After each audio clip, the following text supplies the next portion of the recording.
कुंभ राशि वाले बंधुओं, स्वागत है आप सभी का मंथन भिंड यूट्यूब चैनल में। तो कुंभ राशि वालों, सावधान हो जाओ। तूफान की तरह जीवन में एक घटना घटने वाली है। आपका जीवन पूरी तरह से बदलने वाला है। जी हाँ बंधुओं, यह एक घटना इतनी शक्तिशाली है कि यदि आपने इस घटना के विषय में जानकारी हासिल नहीं की, लापरवाही बरती और कुछ बताए गए संकेतों को नहीं समझा, तो यह घटना आपके जीवन को पूरी तरह से हिला कर रख देगी। जी हाँ बंधुओं, अब यह घटना पॉजिटिव है या नेगेटिव है, इसे हम आगे अभी थोड़ी देर में समझेंगे। लेकिन हम आपको बता दें कि आज का यह कार्यक्रम आपके जीवन के लिए संजीवनी बूटी के समान है।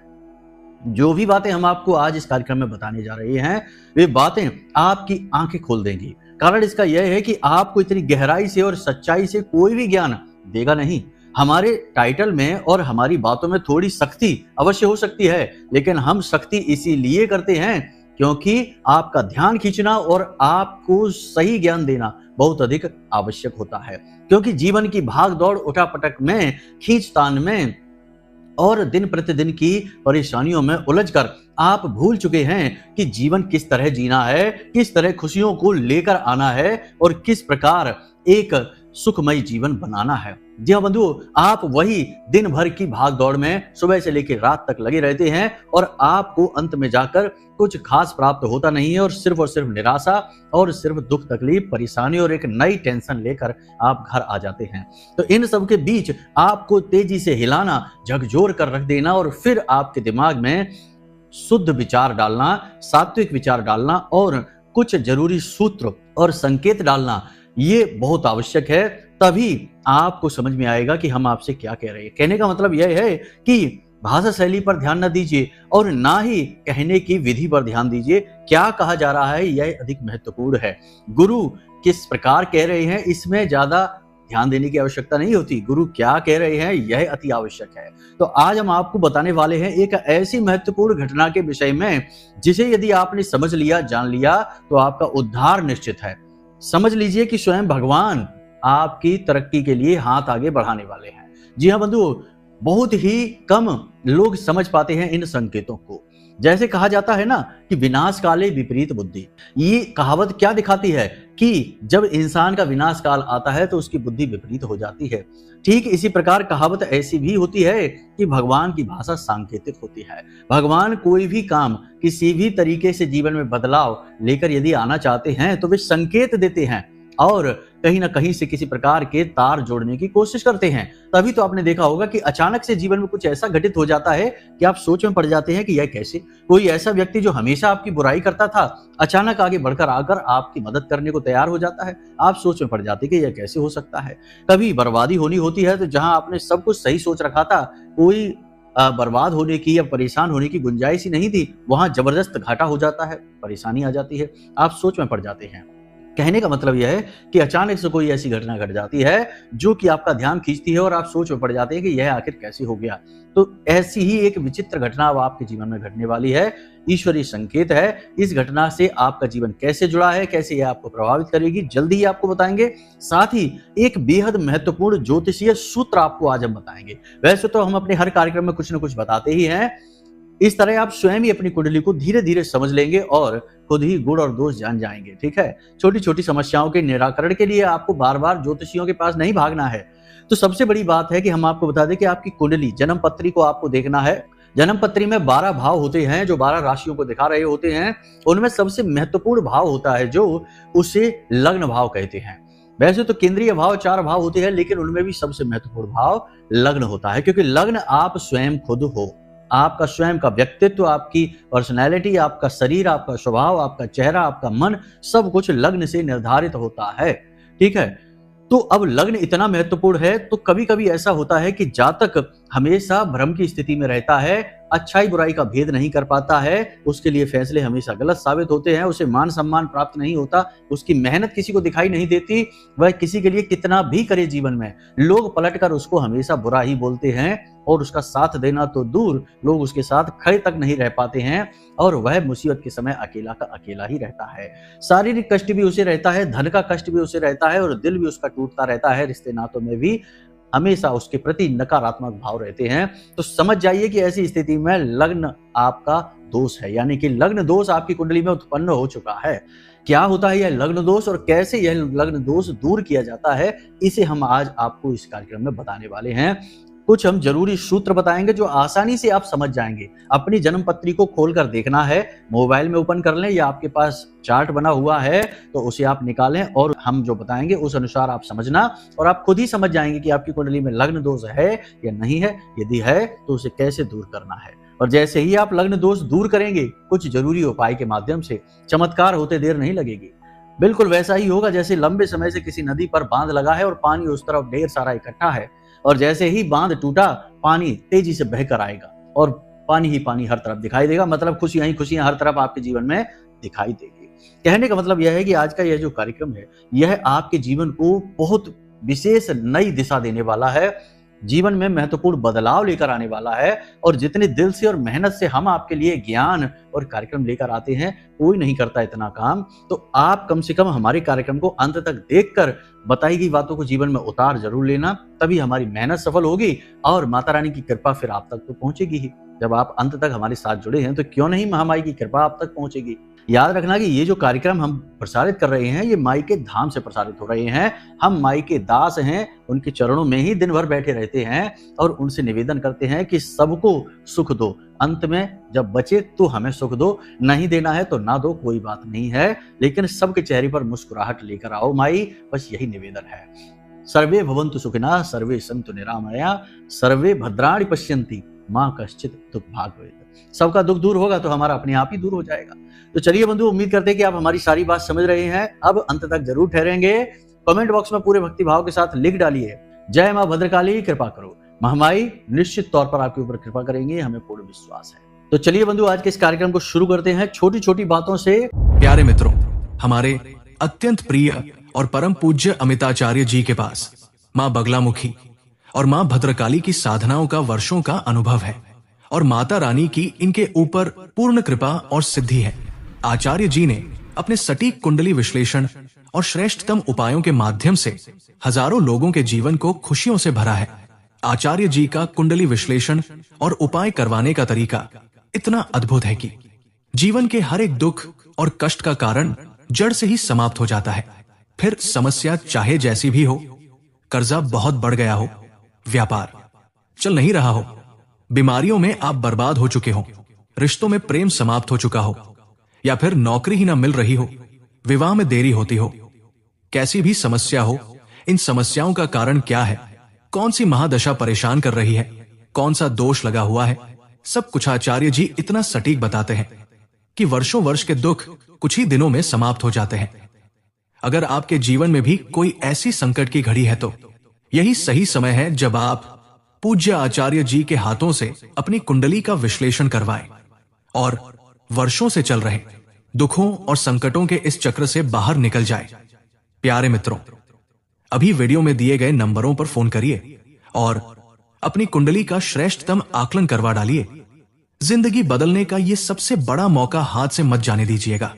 जय माई की, महामाई आपका कल्याण करे। सबसे पहली चीज कि आपको शारीरिक थोड़ा सा कष्ट होगा, यानी कि अगले 5 से 7 दिनों तक आपके शरीर में थोड़ा सा बुखार सा रहेगा, आपको गर्मी बढ़ी रहेगी, पानी आपको अधिक पीना है, सेहत का ख्याल रखना है, थोड़ी बहुत कसरत करनी है, व्यायाम योग प्राणायाम आपको अवश्य करना है, वरना आपके शरीर में किसी न किसी प्रकार की बीमारी आपको काम करने नहीं देगी, कुछ ना कुछ तकलीफ बनी ही रहेगी। कोई पुरानी एलर्जी है, ब्लड प्रेशर के मरीज हैं आप तो बार बार ब्लड प्रेशर आपका ऊपर नीचे होता रहेगा। शुगर की यदि है दिक्कत तो बढ़ जाएगी शुगर की दिक्कत, यानी कि आपको अपनी सेहत का विशेष ख्याल रखना है, ये बहुत जरूरी है। दूसरा यह है कि पैसे को बचाकर रखना है, फिजूल खर्चियों को नियंत्रित करना है, किसी की मदद नहीं करनी है, किसी को उधार पैसे नहीं देना है। पैसा अगर कहीं देना ही है, खर्च करना ही है तो जहां सबसे अधिक आवश्यकता हो वही पैसा खर्च करना, ठीक है। जीवन का उत्थान हो ऐसी जगह पैसा लगाना, भगवान के दरबार में जाकर पैसा जरूर लगाना। ये नहीं कि भगवान तो प्रसाद ही नहीं चढ़ा रहे, कह दे कि गुरुजी ने कहा था पैसा किसी को नहीं देना तो दान पात्र में भी पैसे नहीं डाल रहे। अरे वहां से तो उद्धार होता है, वो दान और धर्म का मेल है और कलयुग में धर्म का केवल एक ही पैर है और वो है दान। तो दान से न चूकना पीछे, हटना मत दान से, ठीक है, ये चीज याद रखना। अब यहाँ पर भी कुछ ज्ञान देने वाले आ जाएंगे कि हम क्यों दान दें, हमारे पैसे से तो मंदिर में ये होगा वो होगा। अरे आप दुनियादारी ना देखो, आप अपना कर्म देखो, आप अपना कर्म करो, आगे बढ़ो, बाकी भगवान के ऊपर छोड़ो।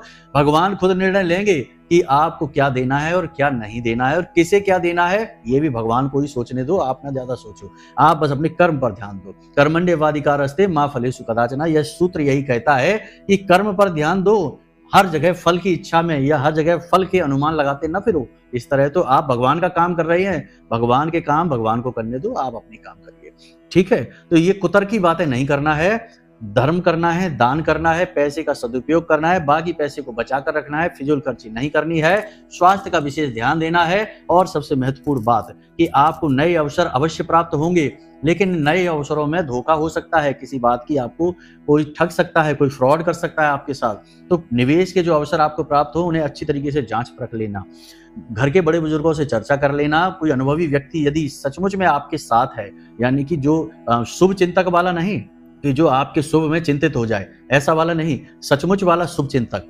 जैसे आपके शुभ होने की चिंता हो, उससे सलाह मशवरा कर लेना। यदि सब कुछ ठीक लगे तो निवेश करना, लाभ आपको निश्चित होंगे। लेकिन राहु की स्थिति आपको घाटा कराने के लिए तैयार बैठी हुई है, पिशाच योग बना हुआ है, अभी बना रहेगा, तो इससे आपको बचकर रहना है। पिशाच योग का मतलब होता है अचानक से जीवन में कुछ ना कुछ ऐसा खतरनाक, नकारात्मक, बेहद ही बुरा हो सकता है, तो इसके लिए आपको तैयार रहना होगा, मतलब कि सतर्क रहना होगा। अब कोई ये कहता है कि वाहन चलाओगे तो दुर्घटना हो जाएगी, इसलिए वाहन ही ना चलाओ, तो ये तो कोई समाधान ही ना हुआ। तो वाहन तो चलाना पड़ेगा, कहीं जाना आना पड़ेगा, सड़क पर आप नहीं चलाओगे तो आप बैठ कर जाओगे, तो मतलब ये तो कोई समाधान ही ना हुआ कि वाहन में ना बैठो ना चलाओ क्योंकि दुर्घटना हो जाएगी। तो ऐसे अगर कोई भी बड़ा कार्य ना करो, जीवन में आगे ना बढ़ो, क्योंकि पिशाच योग बना हुआ है, मंगल नीच के हैं, तो ऐसे तो जातक का जीवन ही रुक जाएगा। ऐसा नहीं है, सावधानी रखनी है, वाहन चलाइए, सावधानी के साथ चलाइए, दुनिया चला रही है, आप भी चलाइए, कुछ नहीं होगा, ठीक है। तो बात मतलब यहाँ पर चेतावनी जारी करने की है, सतर्क रहने की है, काम को छोड़ देने की नहीं है। अवसर आपको प्राप्त होंगे, जिन्हें नौकरी की तलाश है उनकी नौकरी लग जाएगी, प्रेम संबंध नए बनेंगे, लेकिन प्रेम संबंधों में खटास के भी अवसर बन रहे हैं, तो इनमें अच्छी तरह से चलना, यानी प्रेमी की मन की भावनाओं को समझना है। दाम्पत्य जीवन में भी थोड़ी सी परेशानी आएगी क्योंकि मंगल नीच के हैं, तो कहीं ना कहीं जो मंगल होता है वह आपका धन और आपके दाम्पत्य जीवन को रिप्रेजेंट करता है, तो आपके दाम्पत्य जीवन पर भी इसका बुरा प्रभाव पड़ सकता है। तो करना बस इतना है कि जीवन साथी के मन को समझते हुए बात करना है, दिल दुखाने वाली बात नहीं करनी है। अब जीवन साथी की बात चली तो यहाँ पर एक बहुत महत्वपूर्ण विषय आपको बता देते हैं, भावनाओं से जुड़ा हुआ विषय है, ठीक है। अब कुछ लोग कहेंगे कि गुरुजी आप तो टॉपिक से बाहर चले गए, टॉपिक पर तो है नहीं, तो हर चीज टॉपिक पर ही है, बस भाव से रहिए। देखिए, आपकी जो धर्मपत्नी है वह आपके साथ रहती है, आपके पास यदि बेटी है तो आप अपनी बेटी की आंखों में आंसू जब देखते हैं या आपकी बेटी कोई इच्छा, कोई डिमांड करती है, तो आप तुरंत जाकर उसकी इच्छा पूरी कर देते हैं। अपनी बेटी की आंखों में आप आंसू नहीं देख सकते हैं, लेकिन आप जब कठोर होते हैं, कटु वचन बोलते हैं, अपनी पत्नी, अपने जीवन साथी का जब आप अपमान कर देते हैं और एक मिनट भी ये सोचते नहीं हैं कि वह कितनी मेहनत करती है, आपकी घर गृहस्थी, कपड़े लत्ते, खाना पीना, दिन भर सुबह से लेकर रात तक बिना तनख्वाह के आपके यहाँ नौकरी करती हैं, आपका काम करती हैं और आपको ताजी ताजी रोटियां खिलाती हैं और खुद ठंडी रोटी खा लेती हैं। कभी कभी तो सब्जी भी नहीं बचती है तो अचार से रोटियां खा लेती हैं और आपको भनक तक नहीं होने देती हैं। याद रखना कि उनके भी पिता हैं और उनके पिता ने उन्हें कितने लाड और प्यार से पाला होगा। आप अपनी बेटी के चेहरे को एक बार जरूर देख लेना और यही मंजर याद कर लेना कि जब इसका विवाह होगा तो विवाह के बाद इसे भी ऐसा ही समय गुजारना पड़ेगा, तो आपका दिल दहल जाएगा इस बात को सुनकर, याद करके ही कि आपकी बेटी जब रूखी सूखी रोटी खाएगी, दूसरों के ताने सुनेगी और हर इंसान के क्रोध को, गुस्से को सहेगी और चुपचाप अंदर ही अंदर घुटेगी, तो ऐसा भाव यदि आप अपनी पत्नी के लिए भी लेकर आए कि वह भी किसी की बेटी है, वह भी किसी की कन्या है, किसी ने उसे कितने प्यार से पाला और आपको सौंप दिया जीवन भर के लिए, तो आप अपनी धर्म पत्नी को यदि किसी भी प्रकार से दुख पहुंचाते हैं, कष्ट पहुंचा देते हैं, दिल दुखा देते हैं, तो सीधी माता लक्ष्मी से आपकी दुश्मनी हो जाती है, आपका शुक्र 100% आपका खराब हो जाता है। कोई दुनिया का उपाय इसे ठीक नहीं कर सकता। आपका शुक्र आपके घर में ही है, आपकी धर्म पत्नी ही आपका शुक्र है। दाम्पत्य जीवन शुक्र पर निर्भर करता है, लक्ष्मी माता का आगमन शुक्र पर निर्भर करता है, आपके मन का चैन सुकून शुक्र पर निर्भर करता है। तो बस इसे याद रखिए, ये बहुत बड़ा सूत्र है।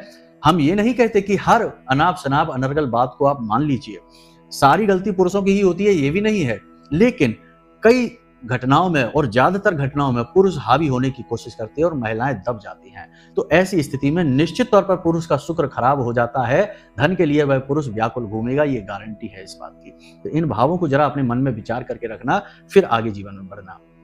अब ध्यान से सुनिए, इस एक घटना के विषय में चर्चा करने जा रहे हैं। घटना बहुत ही अच्छी है, बहुत ही पॉजिटिव है, बस आपको समझना पड़ेगा। देखिए, आप लंबे समय से किसी विशेष योजना पर कार्य करना चाहते थे, कर नहीं पा रहे थे, रुके पड़े थे। नौकरी की तलाश कर रहे थे, नौकरी मिल नहीं रही थी, बहुत दिनों से घूम रहे हैं, चक्कर काट रहे हैं। शारीरिक कष्ट है, किसी भी प्रकार का कष्ट हो, किसी भी तरीके की समस्या हो आपके जीवन में, आपको एक बहुत बड़ी मदद मिलने वाली है। मदद 2-3 तरीके की होगी, ध्यान से समझना। आपको सपने के माध्यम से आपके देवी देवता, पितृ पूर्वज संपर्क करने की कोशिश करेंगे। अब होगा यह कि अगले 5 से 7 दिनों में आपको सपने आएंगे। सपने में आपके पूर्वज दिखाई दे सकते हैं, देवी देवता के सपने दिखाई दे सकते हैं, या फिर आपके इष्ट जिनकी आप पूजा पाठ करते हैं, या कुल देवी या देवता के दर्शन हो सकते हैं। यदि ऐसे दर्शन हो जाते हैं तो आप समझ जाना कि आपका उद्धार निश्चित है। अब आपकी बहुत शानदार अच्छी नौकरी लगने वाली है, व्यापार में आपकी बहुत उन्नति होने वाली है, आपके जीवन में तरक्की का आगमन हो चुका है। अब जो देवी देवता आपको सपने में संपर्क करेंगे, वही देवी देवता आपको किसी न किसी एक ऐसे व्यक्ति से भी मिलवाएंगे जिनके मिलने से आपको सचमुच में ज्ञान, तरक्की, उद्धार, परेशानियों से मुक्ति प्राप्त होगी। अब वो व्यक्ति किसी भी रूप में आपके सामने आ सकता है, आपका मित्र बनकर आ सकता है, आपका सहायक बनकर आ सकता है, आपका गुरु बनकर आ सकता है। किसी ऐसे व्यक्ति से आपकी मुलाकात हो सकती है जो गुरु बन के आपका मार्गदर्शन करेगा। तो आपको अपने जीवन पर नजर रखनी है कि आपके जीवन में सपोर्ट करने कौन आगे बढ़ रहा है। कोई महिला भी हो सकती है, पुरुष भी हो सकता है, किसी भी रिश्ते से हो सकता है, कोई फर्क नहीं पड़ता है, परंतु वह ईश्वर की मर्जी से प्रभावित होगा, ये बात निश्चित है। तो उसे आपको पहचान लेना है और उसका उपयोग करना है। उपयोग से मतलब यहाँ पर यह है कि उसकी कही बातों को और उसके किए जाने वाले कार्यों पर आपको नजर रखनी है, वह आपको आगे खींच कर ले जाएगा। होता यही है कि जब जातक जीवन में कहीं ना कहीं फंस जाता है तो कोई ना कोई मार्गदर्शन देने के लिए आता ही है, उसे भगवान ही भेजते हैं। देखो, एक छोटा सा उदाहरण है, शास्त्रों के आधार पर बताते हैं कि ध्रुव 5 वर्ष का एक छोटा सा बालक अपने पिता उत्तानपाद से किसी बात को लेकर क्रोधित हो गया। माँ के पास गया, माँ ने भी समझा दिया लेकिन समझ नहीं आया, तो भगवान के लिए माँ ने लगन लगा दी, तो भाग गया जंगल में। अब 5 वर्ष के बालक को भला भगवान कहाँ मिलने वाले हैं, और उसे तो इतनी समझ भी नहीं कि भगवान तो तपस्या से आते हैं, मेहनत से आते हैं, भाव से आते हैं। तो भगवान नारायण ने जब देखा कि छोटा सा बालक व्याकुल होकर भगवान को ढूंढ रहा है पूरे जंगल में, तो उन्होंने नारद जी को इशारा कर दिया कि जाओ और इसे ज्ञान दो। तो जब नारद जी पहुंचे ध्रुव के पास, तो नारद जी ने ध्रुव को सूत्र दिए, 12 अक्षर मंत्र, ओम नमो भगवते वासुदेवाय, मंत्र कैसे जाप करना है, विधि समझाई, और भगवान कैसे मिलते हैं, ये सारी चीजें समझाई। तो किसने भेजा? नारद जी ने ही तो भेजा। तो यही होता है कि जब आपके जीवन में परेशानियां बढ़ जाती हैं, आपके भाव अच्छे हैं, आप मेहनत खूब करते हैं, सब कुछ अच्छा है, और आपके जीवन में परेशानियां खत्म करने का जब नंबर आता है, तो भगवान मदद के लिए किसी को भेजते हैं। जो अवसर बन रहे हैं, जो हमारी अनुभूतियां हैं, वे कह रही हैं ग्रहों के जो शुभ प्रभाव, देखो शुभ और अशुभ दोनों प्रभाव होते हैं ग्रहों के। ऐसा नहीं है कि पूरी कुंडली में सारे ग्रह शुभ हो गए, अब तो कुछ नहीं, गलत ही नहीं, कुछ नहीं। कुछ ग्रह अनुकूल, कुछ ग्रह प्रतिकूल होते हैं, लेकिन ग्रहों का राजा सूर्य शुभ है तो सब शुभ है। तो आपकी कुंडली में शुभ ग्रहों के प्रभाव पड़ रहे हैं, तो अब ऐसी स्थिति बनने वाली है। तैयार हो जाइए और देखते रहिए बारीकी से कि जीवन में क्या घटित हो रहा है, कहाँ अवसर मिल रहे हैं, कहाँ मौका मिल रहा है, कौन मदद के लिए आगे आ रहा है, किसका साथ देना है और किससे साथ छुड़ाना है, यह भी बहुत जरूरी है।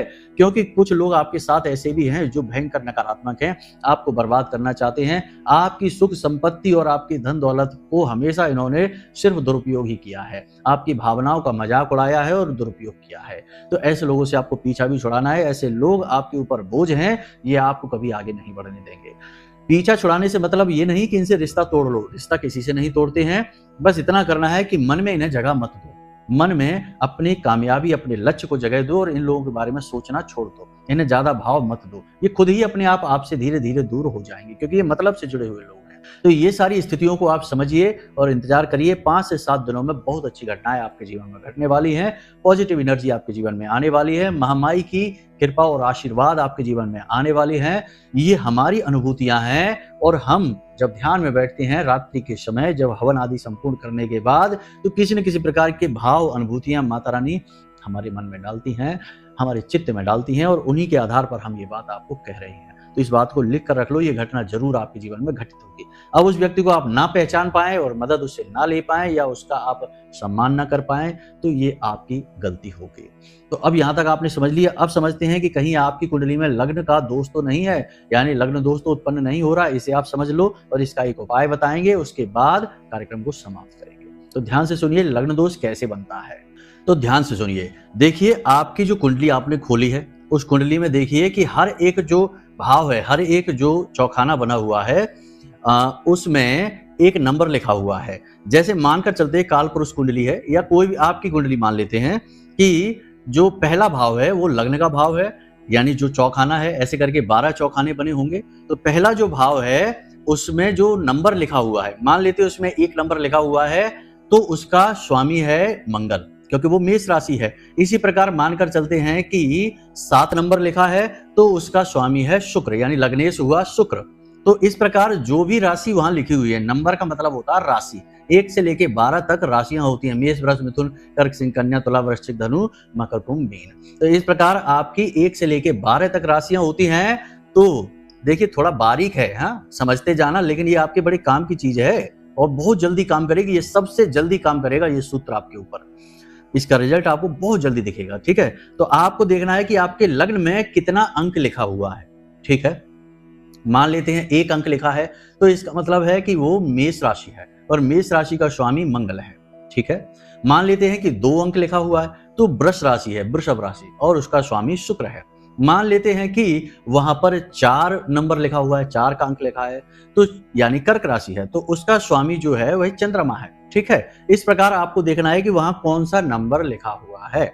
ठीक है, अब आपने देख लिया, चलो मान लिया, मान लेते हैं कि वहां पर लिखा हुआ है 4 नंबर। ठीक है, 4 नंबर यानी कि आपका लग्नेश, यानी लग्न का ईश्वर, लग्न का स्वामी कौन हुआ? चंद्रमा, क्योंकि कर्क राशि का स्वामी कौन है? चंद्रमा है। ठीक है, यहां तक समझ में आ गया। अगर 11 लिखा है तो शनि हुआ। ठीक है, तो ये चीज है। अभी 4 पर चलते, मानकर चलते हैं कि लग्न में 4 अंक लिखा हुआ है। ठीक है, तो उसका स्वामी चंद्रमा है, यानी आपका लग्नेश चंद्रमा है।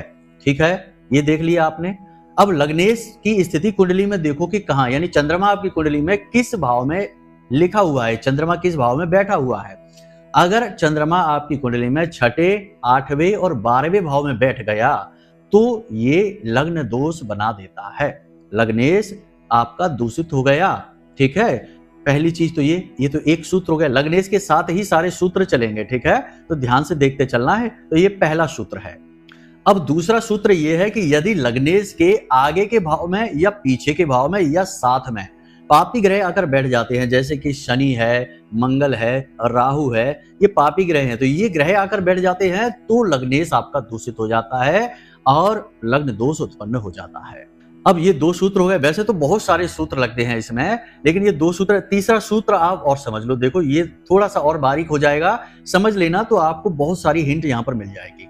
तो आपकी कुंडली का जैसे आपने लग्नेश का पता लगाया, ऐसे ही देखना है 6वें, 8वें और 12वें, 6वें, 8वें और 12वें भाव के जो स्वामी हैं, यानी उनमें जो राशि लिखी हुई है उसके जो स्वामी हैं वो अगर लग्न में जाकर बैठ जाते हैं तो लग्न दोष उत्पन्न हो जाता है। ठीक इसी प्रकार यदि वो राशि के स्वामी यानी 6ठे, 8वें और 12वें भाव के जो राशि के स्वामी हैं वे लग्नेश के साथ बैठ जाते हैं तब भी लग्न दोष उत्पन्न हो जाता है, या फिर लग्नेश के साथ में शनि, राहु और मंगल बैठ जाते हैं तो लग्न दोष उत्पन्न हो जाता है। यानी कि लग्न दोष, वैसे तो और भी बहुत नियम है लेकिन वो बहुत बारीक हो जाएंगे, ये मोटे मोटे नियम हमने आपको बता दिए हैं। इनसे आप देख पाएंगे कि आपकी कुंडली में कहीं कोई लग्न दोष तो नहीं है। यदि लग्न दोष आपकी कुंडली में निकल आता है तो समझ जाइए कि आपकी उन्नति, उद्धार हो ही नहीं सकता जब तक कि आप अपने लग्नेश को मजबूत नहीं करेंगे। यानी आपका जो रथ है जीवन का, उसका जो सारथी है वही बीमार है। अब रथ जो है ना वो सही दिशा में चलेगा ही नहीं, क्योंकि सारथी अपनी तकलीफों से ही जूझ रहा है, वह आपकी यात्रा के बारे में कैसे सोचेगा। तो फिर आपको अपने लग्नेश को मजबूत करना होगा। अब हर ग्रह के अपने स्वभाव होते हैं और उपाय होते हैं। जैसे मानकर चलिए कि आपके चंद्रमा की ही बात करते हैं कि आपका लग्नेश यदि चंद्रमा है तो चंद्रमा से जुड़े आपको उपाय करने होंगे, यानी भोलेनाथ को कच्चा दूध समर्पित करना होगा। ठीक है। अपने हाथ में सफेद यानी चांदी का चूड़ा पहन सकते हैं, कड़ा पहन सकते हैं, या फिर चाहे तो कोई भी सफेद रंग का कड़ा चूड़ा आप पहन सकते हैं। यानी चांदी का उपयोग, जल को घर में बचा कर रखना, जल बर्बाद नहीं होना है, नलों से पानी नहीं टपकना चाहिए, तो जल दूषित नहीं होना है और पानी वगैरह टपकना नहीं है। और भोलेनाथ को लगातार 21 दिनों तक कच्चा दूध शिवलिंग पर समर्पित करना है।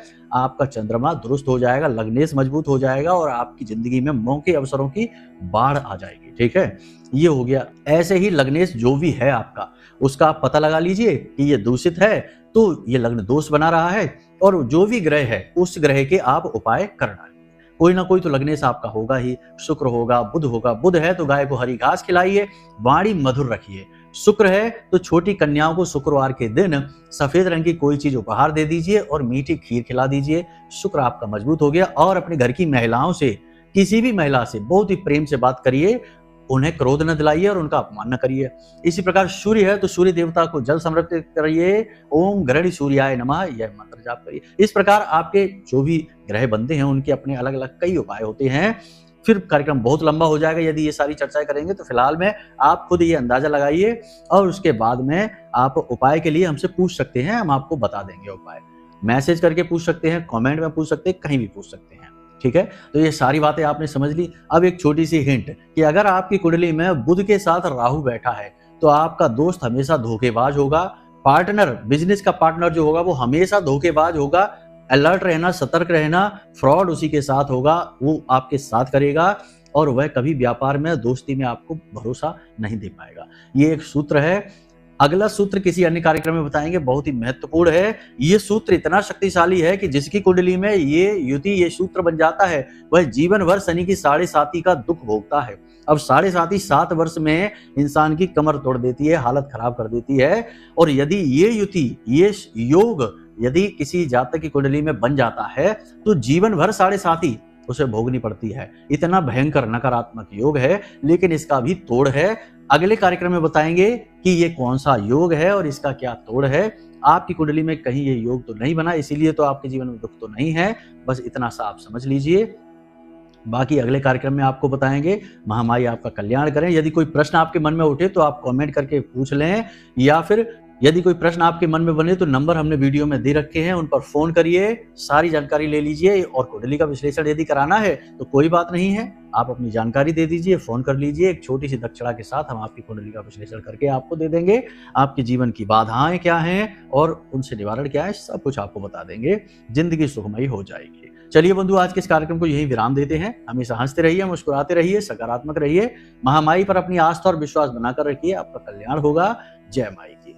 हमारे प्रिय और परम पूज्य आचार्य जी ने अपनी साधनाओं के अनुभवों पर आधारित शक्तिशाली उपाय और क्रियाओं के माध्यम से हजारों लोगों के जीवन को पूरी तरह से बदला है। आचार्य जी के द्वारा बताया गया हर एक उपाय इतना सटीक और कारगर होता है कि जो भी इसे पूरे भाव के साथ कर लेता है, उसे साक्षात महामाई की कृपा और आशीर्वाद प्राप्त हो जाती है। इसलिए निसंकोच इन उपायों को पूरे भाव के साथ करिए, आपका कल्याण होगा। जय माई की।